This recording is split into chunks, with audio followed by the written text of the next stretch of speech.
nous vous avions formellement interdit d'enseigner le nom de cet homme-là. Et voilà que vous remplissez Jérusalem de votre enseignement. Voulez-vous donc faire retomber sur nous le sang de cet homme? Voilà la question du grand prêtre. Et cette question touche un enjeu très important qui va faire une révolution complète dans l'histoire d'Israël. Parce que c'est un changement total qui va se passer désormais. Il y a ici une confrontation entre deux réalités. La réalité de la terre et la réalité du ciel. La réalité de ceux qui viennent de la terre et la réalité de ceux qui viennent du ciel. La réalité de ceux qui sont conduits par l'esprit de la terre et de ceux qui sont conduits par l'esprit du ciel. Et maintenant, les choses vont se dénouer. Parce que ça doit se dénouer forcément, parce que nous arrivons avec les textes des Actes des Apôtres au sommet du dénouement. D'abord, c'est le sommet. Pourquoi? Jusqu'ici, nous avons entendu Jean et Pierre qui sont devant le grand conseil. Cette fois-ci, ce n'est pas seulement les deux, c'est tous les apôtres. Parce que quand tous les apôtres ont vu que Jean et Pierre étaient malmenés, ils ont décidé d'être tout le temps avec eux. Avant, c'était Pierre et Jean. Maintenant, c'est tous les apôtres. Et publiquement, le commandant de la garde du temple les a tous mis en prison. Tous les apôtres, les 12. Après, l'ange est venu, il les a libérés. Il leur a dit, nous l'avons entendu hier, allez dans le temple et enseignez au peuple les paroles de vie. Et les apôtres sont allés. Et nous les entendons comparaître aujourd'hui, tous les 12. Et donc c'est le sommet, les choses vont se dénouer maintenant. Et comment ça va se dénouer? 3 choses vont changer. La première chose qui change, c'est que ceux qui sont disciples de l'homme de la terre, l'homme qui vient de la terre, Moïse, affrontent ceux qui sont disciples de l'homme qui vient du ciel, Jésus. Celui qui vient de la terre est terrestre et il parle de façon terrestre. Et ceux qui sont ses disciples parlent aussi de façon terrestre. Le grand conseil, tout le monde se réclame disciple de Moïse. Et Moïse vient de la terre et il parle de façon terrestre. Les 12, ils sont disciples de celui qui vient du ciel. Celui que Dieu le Père a établi comme le chef et le sauveur pour apporter à Israël la conversion et le pardon des péchés. Et ils sont convaincus. Alors maintenant, il va falloir prendre une décision. Les disciples ne démordent pas, les disciples de Jésus. Et les disciples de Moïse non plus. Et le grand prêtre interroge, comme il a interrogé justement celui qui était venu du ciel. Je t'adjure au nom du Dieu vivant. Es-tu le Messie? Il avait répondu.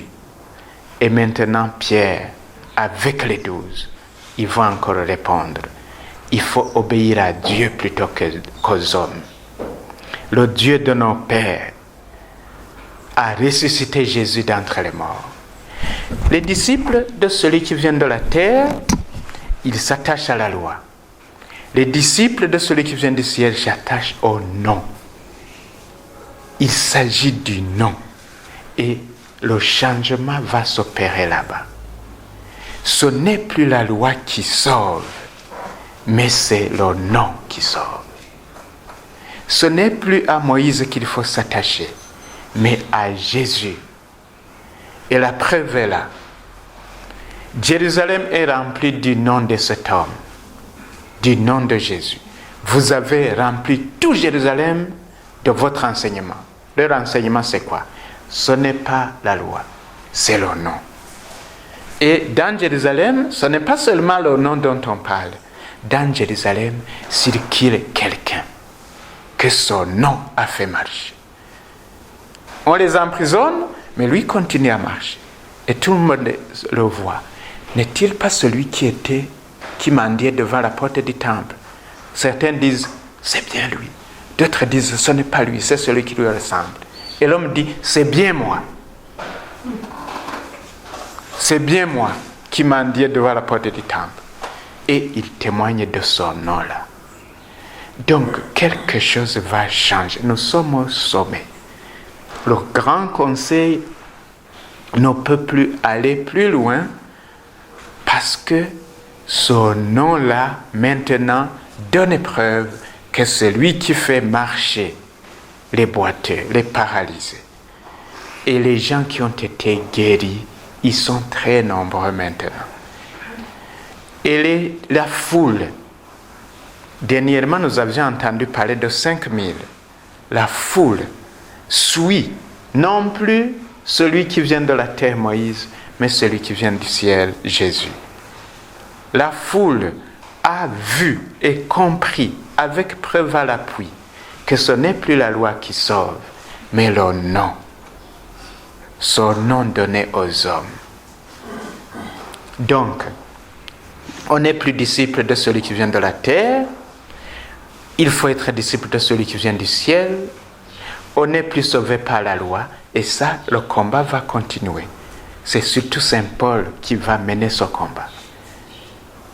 L'homme n'est pas sauvé par la pratique de la loi, mais par la foi en son nom-là. Parce que suivre la loi et suivre le nom, c'est différent. Parce que suivre le nom, c'est suivre une personne. Et une personne, la personne de Jésus, c'est la vie éternelle. Tandis que la loi, c'est l'être morte. Alors que la personne, c'est la vie et la vie éternelle. Le grand conseil ne sait pas comment faire maintenant. La troisième chose qui va changer maintenant, l'autorité spirituelle va passer. Non pas va quitter ceux qui viennent de la terre pour passer à ceux qui viennent du ciel. Dans l'évangile, nous l'avons entendu. Celui que Dieu a envoyé dit les paroles de Dieu. Celui que Dieu a envoyé dit les paroles de Dieu, car Dieu lui donne l'esprit sans compter. Celui que Dieu a envoyé dit les paroles de Dieu, car Dieu lui donne l'esprit sans compter. Et celui que Dieu a envoyé, ce sont les 12. Et ils vont le dire, nous sommes les témoins de ces événements, avec l'Esprit Saint, que Dieu donne à ceux qui lui obéissent. Voilà ce que Dieu a envoyé. Tandis que le grand conseil, qui viennent de la terre, eux, vous le savez, les grands prêtres, les prêtres, c'est de père en fils. C'est de père en fils qu'on devient prêtre. Et ce qu'on devient de père en fils, c'est la chair. C'est la chair, ce n'est pas l'esprit. Et l'autorité spirituelle va quitter ceux qui viennent de la terre pour être pris, pour passer à ceux qui viennent du ciel, à ceux que Dieu envoie. Et depuis ce jour, la conclusion sera demain avec Gamaliel. L'autorité spirituelle va passer du Sanhédrin aux apôtres. Désormais, ce sont les apôtres qui auront le leadership spirituel parce que c'est eux que Dieu envoie. Ils ne sont pas apôtres de père en fils, ils ont été choisis, élus et ils sont conduits par l'Esprit. Et c'est eux que la foule va écouter. la foule ne va plus écouter le grand conseil. Même les Lévites vont commencer à suivre les disciples de Jésus. Ça commencera par Barnabé. Et puis notre foule de Lévites. L'autorité spirituelle va passer de ceux de la terre à ceux du ciel. De ceux qui sont conduits par l'esprit de la terre à ceux qui sont conduits par l'esprit de Dieu. Parce que c'est à eux que Dieu donne l'esprit sans compter. Nous sommes donc aujourd'hui au sommet de la confrontation. Maintenant, pour notre vie aujourd'hui, il nous faut aussi être conscients de ce passage. Et Pâques, c'est cela. Ce passage, c'était Pâques, c'est cela. Eh bien, nous cessons d'être disciples des gens qui sont de la terre pour être disciples de celui qui vient du ciel.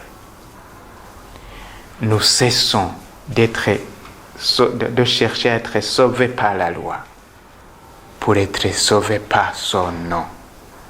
Nous ne nous attachons plus à la loi, mais à une personne, la personne de Jésus-Christ. Et puis, l'autorité que nous exerçons ne vient plus de la terre, ne vient plus du sang. Je ne peux plus dire Nzobatwara kuko nduyu, vous comprenez? Ndumuganwa. Igihugu camye ari icy'abaganwa. Non? Ça, c'est l'autorité de la terre. Tu peux l'exercer. Mais l'autorité spirituelle passe à ceux qui sont conduits par l'esprit. Et ceux qui sont conduits par l'esprit, ce sont ceux qui ont choisi d'être disciples de celui qui vient du ciel, Jésus. Merci Seigneur Jésus.